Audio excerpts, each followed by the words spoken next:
जी हाँ दोस्तों, स्वागत है आपका इस विजिट चैनल में। तो दोस्तों बीए बीकॉम बीएससी, जैसा कि आपको पता है सीएलसी फर्स्ट राउंड और सीएलसी फर्स्ट राउंड का आज अलॉटमेंट लेटर अनाउंस कर दिया गया है।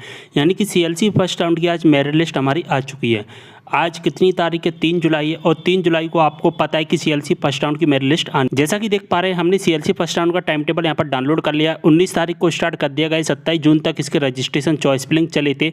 इसके बाद में 30 तारीख तक इसके वेरिफिकेशन चले थे और 3 तारीख को यहाँ पर हमारी मेरिट लिस्ट अनाउंस कर दी गई है। अब जिन स्टूडेंट का यहाँ पर नाम आ जाता है तो 3 तारीख से लेकर 7 तारीख के बीच में भी अपनी फीस जमा करेंगे। ऑनलाइन आपको फीस जमा करनी होगी, ठीक है। अगर हम पीजी स्टूडेंट के बारे में बात करें, एमए एमकॉम एमएससी की बात करें, तो इनकी जो मेरिट लिस्ट है 4 जुलाई को अनाउंस की जाएगी। 4 जुलाई से लेकर के 8 जुलाई तक आपकी फीस यहाँ पर सबमिट की जाएगी, ठीक है। अगर हम यहाँ पर बात करें 3 जुलाई को आज जो बीए बीकॉम बीएससी की मेरिट लिस्ट आई, इसको डाउनलोड करने के लिए सबसे पहले आपको गूगल पर आना होगा, ई प्रवेश सर्च करना होगा। वहाँ पर फर्स्ट नंबर का एक लिंक आएगा, उस लिंक पर क्लिक कर देना है। इसके बाद हमारे सामने इस तरह का इंटरफेस आ जाएगा। यहाँ पर 200 अंडर ग्रेजुएट का एक लिंक दिखाई देगा। इस पर आपको अलॉटमेंट का एक लिंक दिखाई देगा। इस अलॉटमेंट वाले लिंक पर क्लिक करना है। इसके बाद आपके सामने कुछ इंस्ट्रक्शंस ओपन हो जाएंगे, उसको यहाँ पर चेक मार्क करना है। यहाँ पर अप्लाई का बटन दिखाई देगा, अप्लाई पर क्लिक। दोस्तों इसके बाद हमारे सामने इस तरह का इंटरफेस आ जाता है, जैसा कि देख पा रहे हैं। और यहाँ पर दोस्तों एक लिंक दिखाई देगा सबसे नंबर 1 पर ही दोस्तों, ऑनलाइन अलॉटमेंट एक्सेप्टेंस। तो एक्सेप्टेंस मतलब अलॉटमेंट का एक्सेप्ट होना, और कहाँ से एक्सेप्ट होना? कॉलेज के द्वारा एक्सेप्ट होना। ग्रीन कलर में मेंशन भी किया गया है कि कॉलेज द्वारा अलॉटमेंट एक्टिवेट करने के उपरांत ही अलॉटमेंट एक्सेप्टेंस करें। यानी कि इसका क्या मतलब है कि हमें अलॉटमेंट लेटर डाउनलोड करने के लिए, क्या दोस्तों, अलॉटमेंट लेटर डाउनलोड करने के लिए हमें अपने कॉलेज को एक्सेप्ट करना पड़ता है। जी हाँ दोस्तों, हमें अपने अलॉटमेंट लेटर को डाउनलोड करने के लिए हमें अपने कॉलेज को एक्सेप्ट करना पड़ता है। अब कॉलेज को एक्सेप्ट करने का क्या मतलब होता है दोस्तों? क्या होता है कि 2022 में और 23 में इसके जो रूल्स हैं एडमिशन के, वो चेंज किए गए हैं। 2021 में सीएलसी राउंड में अलग तरीके से होता था एडमिशन। सीएलसी राउंड 2021 में क्या होता था, आपको कॉलेज जा करके आपको वेरिफिकेशन करवाना पड़ता था सीएलसी राउंड में। लेकिन 2022 में क्या किया गया है, 2022 में और 2022 से सीएलसी राउंड पूरी तरह से ऑनलाइन कर दिया गया है, ठीक है। जब इसकी रूल बुक पढ़ोगे तो वहाँ पर क्लियर मेंशन किया गया है कि सीएलसी फर्स्ट राउंड या सीएलसी सेकंड राउंड या सीएलसी थर्ड राउंड, यानी कि सीएलसी के किसी भी राउंड में एडमिशन लेने के लिए आपको कॉलेज जाने की आवश्यकता नहीं है। जी हाँ दोस्तों, कॉलेज जाने की आवश्यकता नहीं है। सारी की सारी प्रोसेस कैसे की जाएगी? सारी की सारी प्रोसेस ऑनलाइन की जाएगी, ठीक है। आपको कॉलेज जाने की आवश्यकता नहीं है, सारी की सारी प्रोसेस ऑनलाइन की जाएगी। यहाँ पर आपको क्लिक करना होगा, ठीक है। जैसे ही आप यहाँ पर क्लिक करते हैं, इसके बाद इस तरह का इंटरफेस आ जाएगा। Registration number, date of birth, password डालना, कैप्चा कोड डालना, व्यू डिटेल्स पर क्लिक कर देना, ठीक है। जैसे ही व्यू डिटेल्स पर आप क्लिक कर देते हैं, अगर आपके सामने इस तरह का इंटरफेस आ रहा है, no college initiate to you या no college allotted to you, इसका मतलब है आपको कॉलेज जाने की आवश्यकता नहीं है। आपको कॉलेज जाने की आवश्यकता नहीं है, ठीक है। और इसका मतलब है आपको कोई भी कॉलेज नहीं मिला है। सीधी सी बात है, आपको कोई भी कॉलेज नहीं मिला है। दोस्तों जब आपको कोई भी कॉलेज अलॉट कर दिया जाता है तो आपके सामने इस तरह का इंटरफेस आता है, एडमिशन अलॉटमेंट लेटर। इस तरह का इंटरफेस आता है आपके सामने। यहाँ पर क्या होता है कि आपको कॉलेज है वो सिलेक्ट करने होते हैं।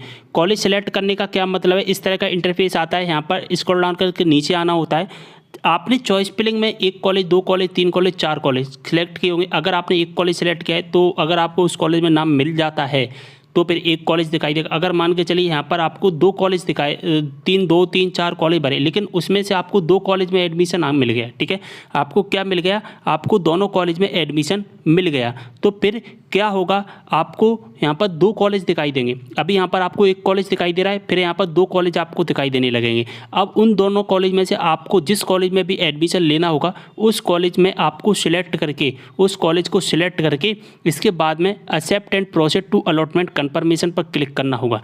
लेकिन दोस्तों अगर आपको 1 ही कॉलेज दिखाई दे रहा है तो फिर 1 ही कॉलेज सेलेक्ट करना ही है। लेकिन अगर यहाँ पर आपको 2 कॉलेज, 3 कॉलेज सेलेक्ट करने हो का ऑप्शन आता है तो ज़रा ध्यान से अपने कॉलेज को सिलेक्ट करना। यहाँ पर क्लियर मेंशन किया गया है कि नीचे दर्शाई गई महाविद्यालय में पाठ्यक्रम की सूची में से प्रवेश लेने के लिए किसी एक महाविद्यालय में पाठ्यक्रम का चयन करना है।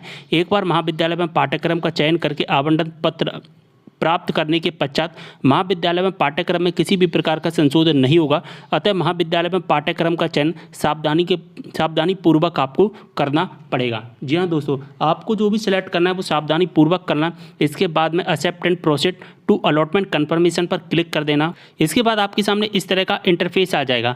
अब दोस्तों आपने जो भी सिलेक्ट किया होगा वो यहाँ पर आपका कॉलेज का नाम और कोर्स का नाम आपको आ जाएगा। अगर दोस्तों अभी एडिट करना चाहते हैं, रीसेट करना चाहते हैं तो रीसेट वाले बटन पर क्लिक करके से आप रीसेट कर सकते हैं। लेकिन अगर आपने एक बार इसको सिलेक्ट कर लिया, यानी कि यहाँ से आपने चेक मार्क किया, चेक मार्क करके इसके बाद में आपने यहाँ से accept allotment and process for print CLC allotment letter पर क्लिक करके अगर आपने अपना अलॉटमेंट लेटर डाउनलोड कर लिया तो फिर आपका कॉलेज चेंज नहीं होगा।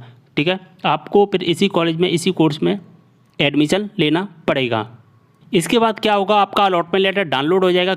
इस तरह से आपका अलॉटमेंट लेटर डाउनलोड हो जाएगा। अलॉटमेंट लेटर डाउनलोड होने के बाद में आपको क्या करना होगा, इसका यहाँ से प्रिंट आउट निकाल लेना, क्योंकि काफ़ी स्टूडेंट पे प्रिंट आउट नहीं निकालते हैं, उन्हें भविष्य में परेशानी को सामना करना पड़ता है। इसका यहाँ से प्रिंट आउट निकाल लेना। प्रिंट आउट निकालने के बाद में आपको फिर अपनी फ़ीस जमा करनी होगी। अब फीस कहाँ से आपको जमा करनी होगी वो मैं आपको बता देता हूँ। फीस को जमा करने के लिए आपको फिर से इसी वेबसाइट पर आना होगा, यानी कि इसके मेन पेज पर आना होगा और यहाँ पर दोस्तों लिखा गया है कि admission fees submit CLC allotment letter print करने के बाद ही आप फीस जमा कर पाएंगे।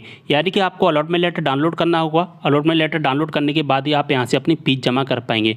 अब फीस जमा करने का प्रोसेस क्या है इसके बारे में ऑलरेडी वीडियो बना चुका हूँ। जो फर्स्ट राउंड आया था ना, जो फर्स्ट राउंड में हमने फीस जमा की थी, ठीक उसी प्रोसेस से फीस अब हमें जमा करनी है। ठीक है, तो उसका वीडियो फीस कैसे जमा करें लिंक आपको डिस्क्रिप्शन बॉक्स में मिल जाएगा। उस वीडियो को देखने के बाद में ही आप अपनी फीस को जमा करना, नहीं तो आप मेजर, ठीक है, नहीं तो आप मेजर माइनर जहाँ पर सब्जेक्ट सिलेक्ट होते हैं वहाँ पर जाकर आप फिर फंस जाओगे। आपको समझ में नहीं आएगा कि मेजर माइनर में आपको क्या सिलेक्ट करना है। तो उस वीडियो को ज़रूर देखना, तभी आपको अच्छे से समझ में आ पाएगा कि हमें आगे क्या करना है। ठीक है, अब दोस्तों उन स्टूडेंट की बात कर लेते हैं जिन स्टूडेंट का कॉलेज में नाम नहीं आया है, जहाँ पर दिखाई दे रहा है no college initiate to you.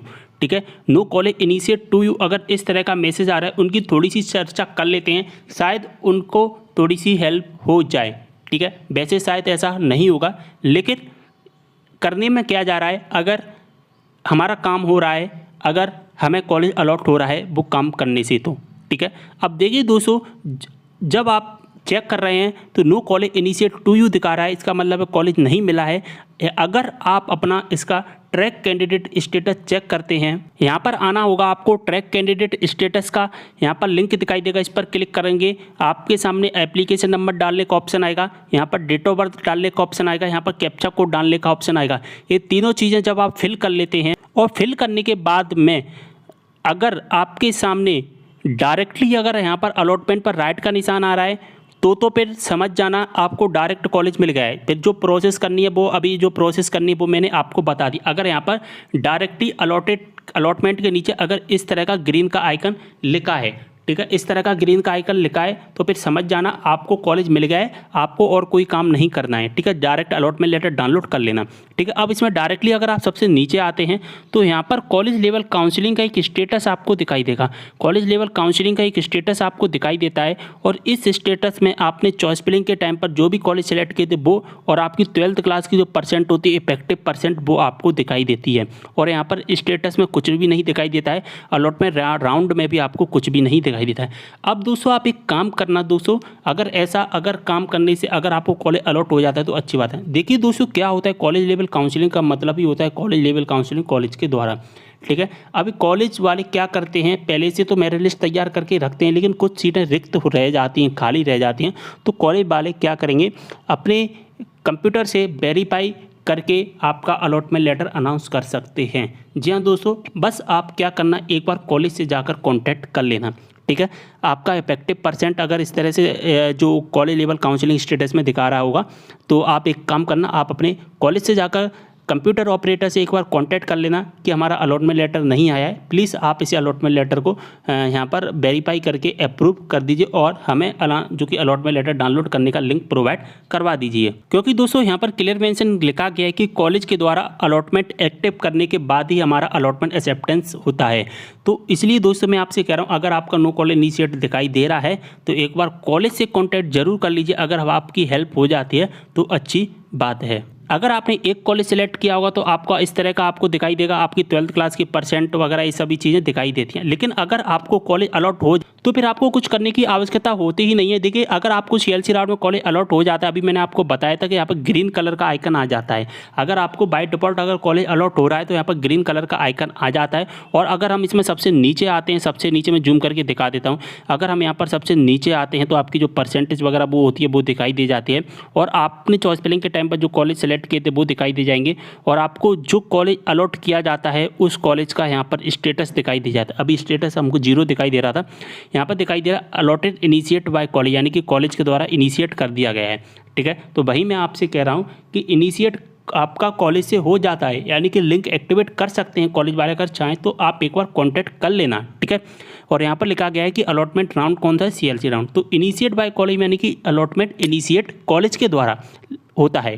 ठीक है, अगर आपको कॉलेज मिल जाता है तो अच्छी बात है, नहीं तो फिर आपको नहीं मिला है तो फिर नेक्स्ट राउंड के लिए जो नेक्स्ट राउंड आएगा तब आपको फिर ट्राई करना पड़ेगा। जैसे ही नेक्स्ट राउंड आता है वो मैं आपको बता दूंगा। ठीक है, एक बात और मैं आपको बता देना चाहता हूँ, अगर आपको अभी कॉलेज नहीं मिला है तो दोस्तों एक बात मैं बता दूँ, 10 यानी कि 10 तारीख को या 10 तारीख को रात्रि के समय, अगर 10 को नहीं होता है तो 11 तारीख को यानी कि 11 जुलाई को फिर से हमारा मेरिट लिस्ट चेक करने का एक लिंक एक्टिवेट किया जाएगा। जिस तरह से हमारा फर्स्ट राउंड में लिंक एक्टिवेट हुआ था 24 जून लास्ट डेट थी, 24 जून को लिंक हटा दिया गया था। इसके बाद में क्या हुआ था दोस्तों कि फिर से हमारा एक लिंक एक्टिवेट किया गया था 26 जून को और 30 जून तक रहा था। इसमें क्या होता है कि जो अपग्रेड करते हैं या जिन स्टूडेंट का नाम नहीं आता है वो फिर से एक बार ट्राई कर सकते हैं। यानी कि आपको करने की कुछ भी ज़रूरत नहीं पड़ती है, आपको कुछ भी नहीं करना पड़ता है, केवल और केवल ऑटोमेटिकली होता है। ठीक है, ऑटोमेटिकली होता है। तो एक बार अगर आपका अभी नाम नहीं आया है तो एक बार 11 जुलाई को फिर से आप ट्राई जरूर कर लेना। ओके, उम्मीद कर रहा हूँ सारी इन्फॉर्मेशन अच्छे से समझ में आ गई होगी आपको। कोई भी डाउट होता है फिर से मुझे कमेंट करना, मैं आपकी प्रॉब्लम को पूरी सॉल्व करने की कोशिश करता हूँ। वैसे तो मैं वीडियो में ही सब चीज़ें बता देता हूँ, आपको कोई भी टेंशन लेने की ज़रूरत नहीं होती है। मैं वीडियो में ही सारे डाउट है ज़्यादातर आपके क्लियर कर देता हूँ।